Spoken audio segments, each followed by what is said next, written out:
Good evening. My name is Gwendolyn, and I go by Gwen. And I'm a grateful Christian who struggles with codependency and anxiety. Well, look at me.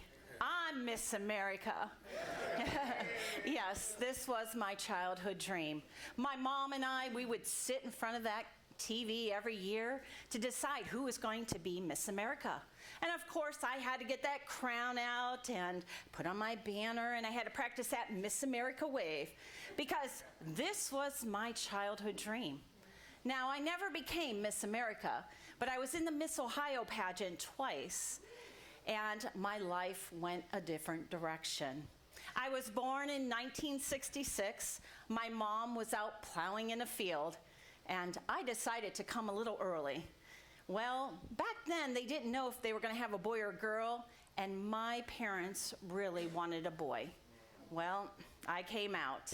And let me tell you, on my dad's side, I was the only girl. So, of course, we had to build forts, and I did the three-wheeling. Now I think you guys call it four-wheel. And we would just have a good time. But my mom kept my hair very short, and she was the boss. And I knew when she gave me that look, that look that you get from your parents, you know that you're in trouble. Well, I didn't want that look, so I knew she was a boss. And every Sunday we had to go to Mass. At 7:30, we sat in the second pew, and of course, we had to listen. And my parents didn't have a lot of money, so we didn't grow up with a lot of money. They couldn't afford Catholic school, so I had to go to CCD. And as I was going to CCD, we were taught by the nuns, and back then I loved to talk. Well, it's a little different now. I'm a little more shy, and I like to stand in the background. And I talked too much, and I used to get my hand slapped, and then of course they put that, I had a clothespin put on my mouth, and so it wasn't good. But then something happened to me, something changed. And it was in 4th grade, and the teacher talked, she said, can you read? As I was reading, I started to stutter. I couldn't get the words out. The kids were starting to make fun of me, and so was the teacher. And so what happened was it started to isolate myself. I wanted to always sit in the back.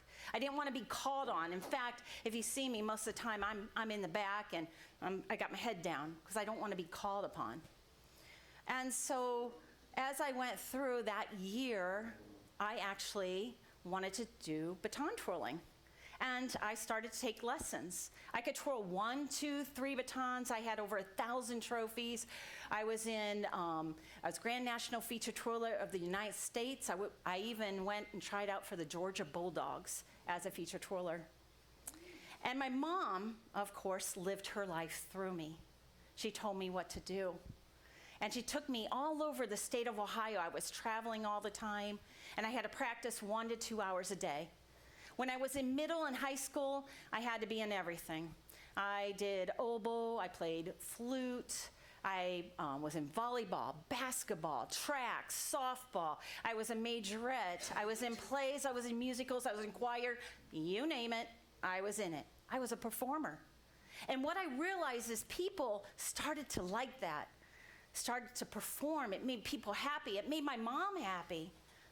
Now, my dad, on the other hand, he wasn't around much, and he was working 2 jobs, so he was gone a lot. But when he came home, he would start yelling, he would start cussing, he would throw things. My mom would go after him with a knife, and it was constant battle. In fact, my brother was fearful. He would take off and run. I was the one in between trying to break them up and saying, I hate this. I wanted my dad to die. I didn't like him. I just wanted him out of here. And so as we went through, in school, I actually, when it came to boys, I had a hard time. I had a bad picker because I actually saw guys like I saw my dad, and so I picked the wrong guys. I had a bad picker. I would always, pick the ones that would use me, abuse me, and then, I would throw away those good guys. So things started to change. Then something happened my senior year. My dad told a friend of mine that I would never amount to anything, that I would never be anything. I thought, I can't believe it. How can he say that? He never watched me go play ball. In fact, he never saw me twirl my baton until I was 18 years old. So deep down inside, I thought, you know what? I'm going to show him. I'm going to be somebody. I moved out at the age of 17, and I said, I'm going to prove myself. I'm going to be somebody, and I'm never going to ask him for help. Well, let me tell you something.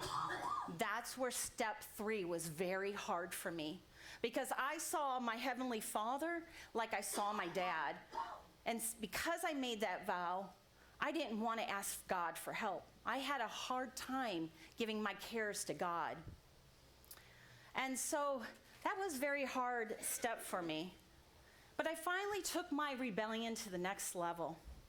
In fact, I met a guy that was 10 years older than me, and he brought me to the Lord. I was saved in 1987. I was filled with the Holy Spirit, and my life changed. Well, 6 months later, he wanted to get married.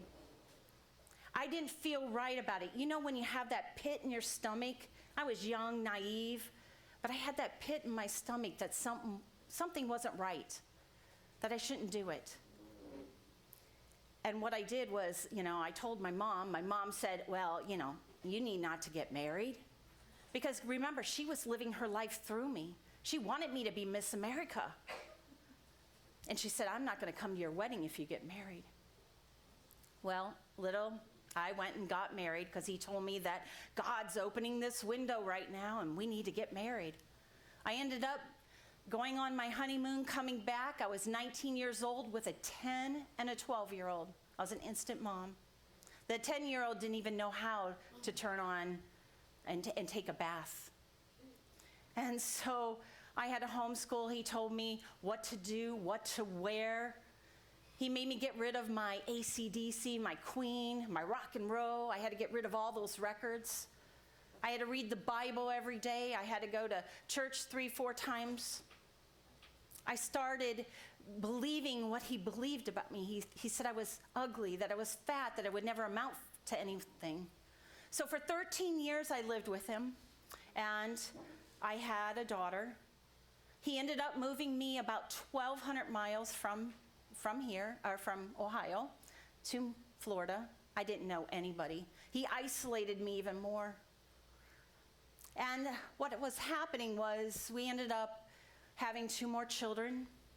I ended up having, we had 12 companies. 2 of them got bought up by Fortune 500 companies. If you were looking at my life, looking at what I was doing, you would say, man, she's got it made. She's got planes. She's got houses in Colorado, Florida. She should be happy. She should have it all. I was sad. I was living in fear constantly. And then one day he came home and he said, I'm not happy anymore. I don't love you. I fell in love with one of our employees. And so at first I was upset. I thought, man, I'm a bad mom. I'm a bad wife. What's wrong with me? Well, actually, to be honest with you, it was kind of nice because then I had freedom. And things were going great. I started living life. I thought, wow, this is great. Life is good. Well, as we were going through the divorce, knock on the door. It was the IRS, the SEC, the FBI. They came and they seized everything. My husband was going away to prison for 15 years. I had to go before a grand jury to decide if I was going to go to prison. I had no bed. I had no house. I had $1,000 to my name. Nobody wanted to be around me. No friends, no family. My dad, he lost his job after 35 years. He couldn't help me. I had nobody. And I was lost. I didn't know what I was going to do. I had no job. And I had a 1, 3, and 7-year-old watching me, wondering what I was going to do.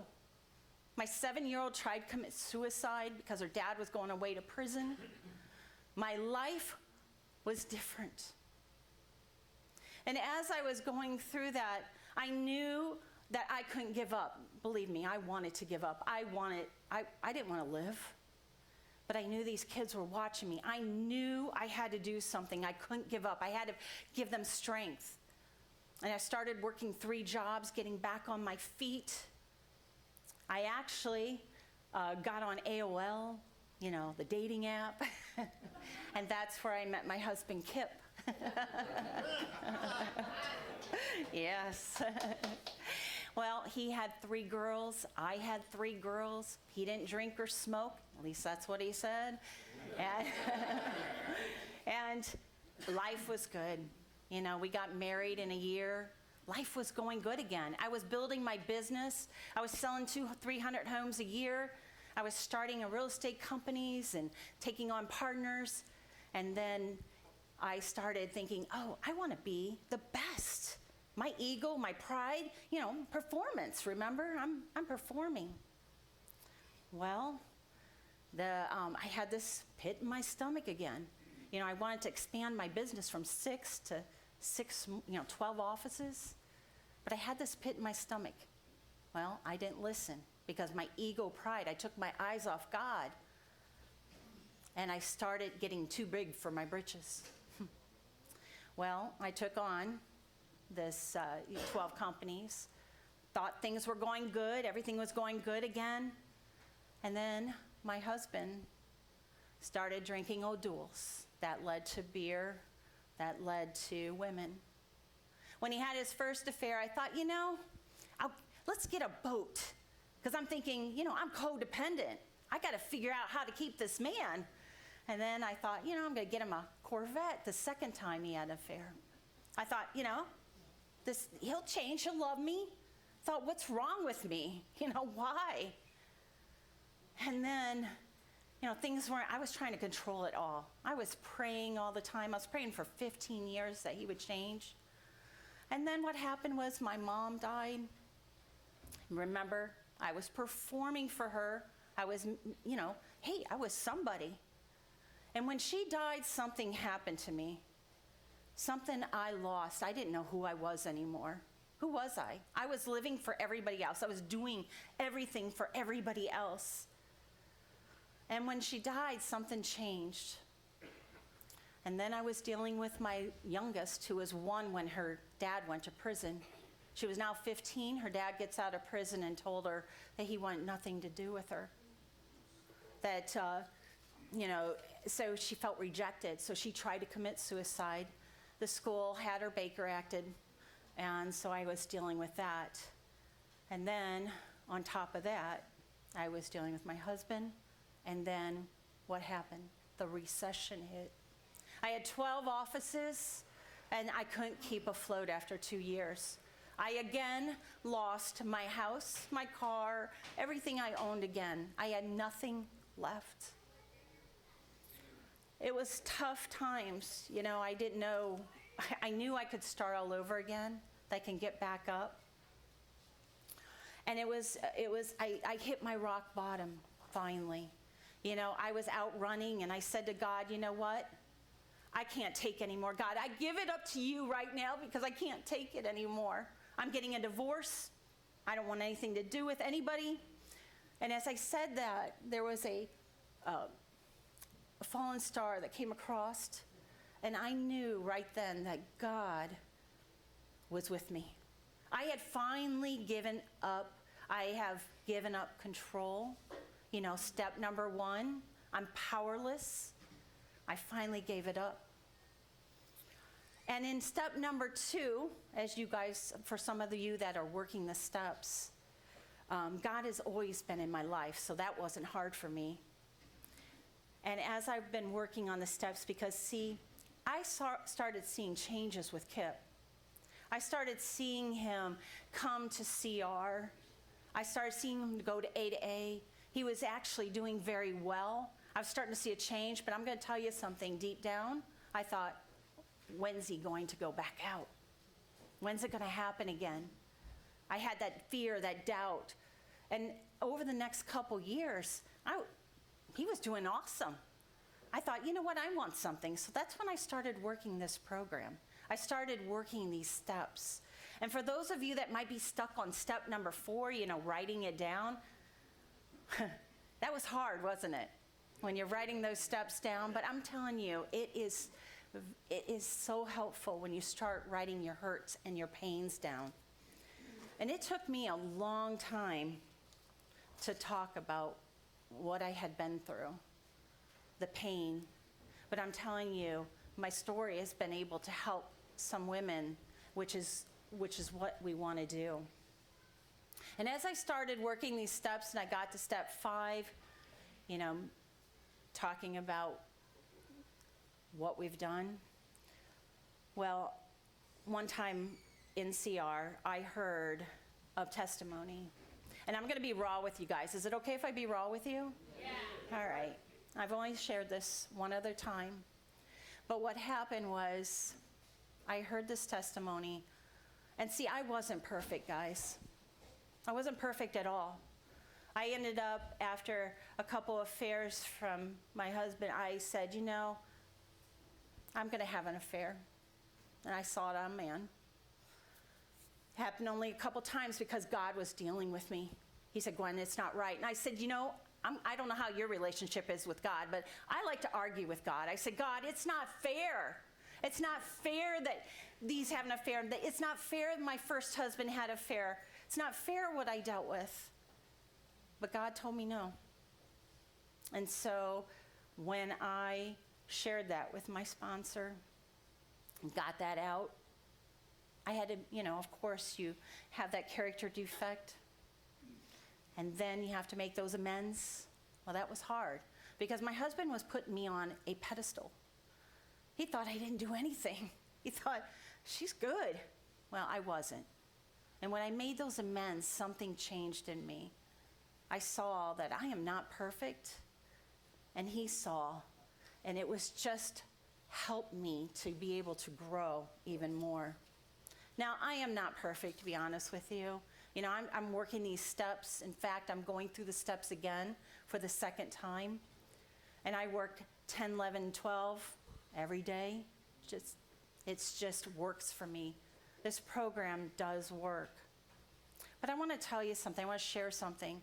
When we start digging in and digging these problems, these feelings that we have, well, let me tell you, God starts working, doesn't he? He starts peeling back that layer in those onions. Well, he told me I was going to help my ex-husband. I said, well, God, I haven't seen him in 10 years. He's been out of prison. I don't know how to get a hold of him. And I don't really want to help him because I had the news crews following me. I had the photo, everything. You think about it, death threats. I said, I don't want to help this man. He said, you're going to help him. Little did I know, I found him. He was homeless. And as I pulled up to where he was, I told my husband, I said, oh my God, he is homeless. Here's this man with this bag. Just slicked back his hair. I didn't have that anger, that hatred. I had love. See, I saw him as a child of God, a person of worth. My eyes were open because God showed me how he sees each one of us when we fall. I had love for this guy again, not, a person that he's my brother instead. But God showed me compassion. I needed that. That healing took place for me. And then my dad, I told you about what he said. Well, something happened this year as I've been working on the steps and freeing myself of the anger that I had for my dad. This Easter, he was with me for 2 weeks. And I was sharing with him, I have to go get an award up in Sarasota, and you're going to stay with Kip. I will be right back. He said, well, what award are you getting? I said, well, it's for sales. And he said to me, I am proud of you, and I love you. I've been waiting since I've been 6 years old to hear that he was proud of me. I'm 57 now. It took all this time. And he finally, something broke inside. This performance spirit that I have where I have to perform for people to like me. Because that's what I do. You know, I volunteer because I want people to like me. And when I did that, something broke. I'm freer. I don't have to perform. I can be me. And in regards to my husband, well, as most of you know, God got a hold of him. I did 15 years of praying. He'll be sober coming up in 10 years in October. Yeah. We have had a lot of ups and downs, guys, but God's been with me and with us. He's been restoring our marriage. In fact, that last picture that you saw was us on the Sea of Galilee renewing our wedding vows by the same pastor that married us in 2001 on Cape Coral Beach. And when we did our vows, I was able to finally say, I forgive you, I love you. And it was no longer this, guys. You know, like sometimes we say, oh yeah, we forgive you. It was no longer this. It came from my heart. I was able to mend this heart because that's what the steps do. They mend our hearts because we all are broken. But there's something that we have to do. We have to take action. We have to work the program. We need to start working these steps, guys.